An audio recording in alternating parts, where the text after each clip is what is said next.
Hi guys, so welcome to my YouTube channel today.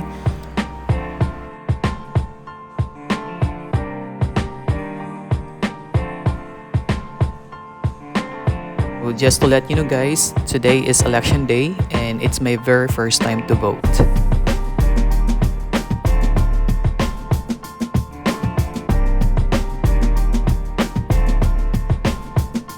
The foods for me are very overwhelming and yeah, I'm having fun.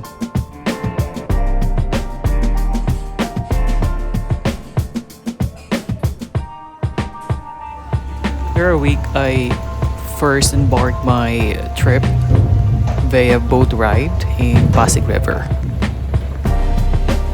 Today is my dad's birthday, so he died last 2018, so I'm going to celebrate it here.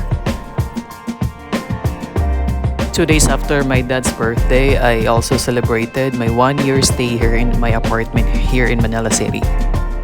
After that, I met a friend in Harbor Square wherein you could see a lot of yachts.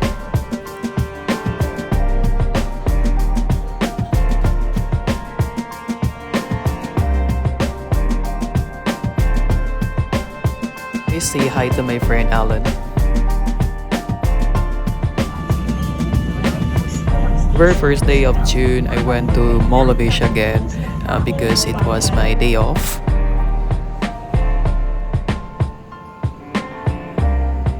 Hey, so I'm here. I'm very happy to be here again.